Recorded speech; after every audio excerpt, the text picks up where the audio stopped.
តើធ្វើដូចម្ដេចដើម្បីខ្លាយជាវិនិយោគិនដ៏ឆ្លាតវៃហើយរកកម្រៃឬក៏ផលចំណេញនឹងបានច្រើនការវិនិយោគគឺជាការប្រើប្រាស់ធនធាននៅក្នុងថ្ងៃនេះនិងពេលវេលានៅក្នុងថ្ងៃនេះដើម្បីទទួលបានផលចំណេញនាពេលខាងមុខជាការវិនិយោគរកផលចំណេញសម្រាប់រយៈពេលវែងការវិនិយោគគឺមានច្រើនមិនថាការវិនិយោគទៅលើដីធ្លីវិនិយោគទៅលើទ្រព្យសម្បត្តិវិនិយោគទៅលើទីផ្សារហ៊ុនវិនិយោគទៅលើ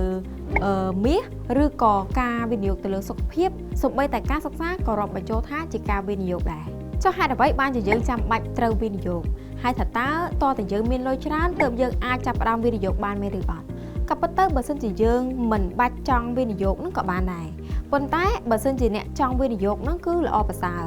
គឺឆាប់ជួយសម្រេចគោលដៅហិរញ្ញវត្ថុរបស់លោកអ្នកហើយជួយបង្កើនទ្រព្យរបស់លោកអ្នកផងដែរឧទាហរណ៍ថាប្រសិនបើយើងមានលុយយើងយកលុយទៅដាក់សន្សំធម្មតាយើងនឹងទទួលបានអត្រាការប្រាក់នៅក្នុងចំនួនណាមួយប៉ុន្តែប្រសិនបើយើងយកលុយទាំងអស់នោះទៅដាក់វិនិយោគយើងទទួលបានផលចំណេញកាន់តែខ្ពស់ហើយបង្កើនទ្រព្យកាន់តែច្រើនយើងនឹងសម្រេចគោលដៅក្នុងជីវិតបានកាន់តែឆាប់រហ័សមួយវិញទៀតលោកអ្នកក៏អាចវិនិយោគទៅលើមាសឬក៏ភាគហ៊ុននៅពេលដែលអ្នកទិញរបស់ទាំងពីរនេះនៅក្នុងពេលដែលវាមានតម្លៃទាបហើយនៅពេលដែលអ្នកលក់ចេញវិញនៅក្នុងតម្លៃខ្ពស់អ្នកទទួលបានផលចំណេញដែលអ្នកអាចមើលឃើញភ្លាមៗតើការវិនិយោគវិញតើយើងមានទ្រព្យសម្បត្តិច្រើនមានធនធានច្រើនទើបអាចវិនិយោគបានមែនអត់ទេប្រសិនបើលោកអ្នកចង់វិនិយោគ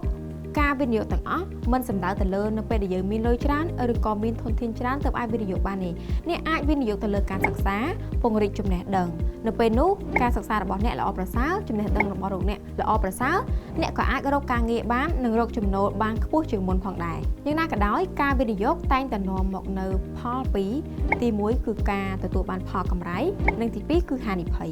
តើត្រូវធ្វើដូចម្តេចដើម្បីគ្រប់គ្រងហានិភ័យនិងការពារហានិភ័យទាំងអស់នោះបានទាំងនេះគឺជាមូលដ្ឋានគ្រឹះសំខាន់ដើម្បីឲ្យលោកអ្នកស្វែងយល់មុនពេលចាប់ផ្ដើមធ្វើការវិនិយោគ 1. កំណត់គោលដៅហិរញ្ញវត្ថុ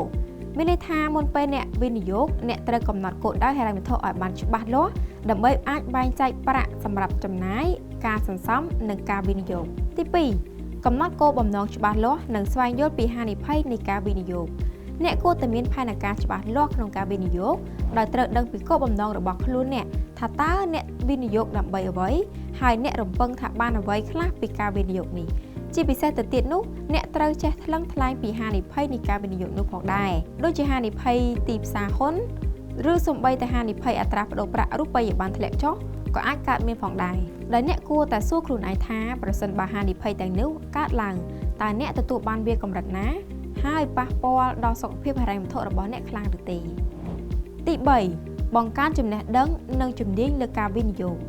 អ្នកគួរតែបង្កើនការយល់ដឹងបន្ថែមទាក់ទងនឹងវិស័យវិនិយោគតាមរយៈការអានសៀវភៅការស្រាវជ្រាវតាមអ៊ីនធឺណិតចូលរួមវេទិកាឬសិក្ខាសាលាផ្សេងៗក៏ដូចជាតាមដានព័ត៌មានដែលកើតមានឡើងនៅទីផ្សារនេះជាដើម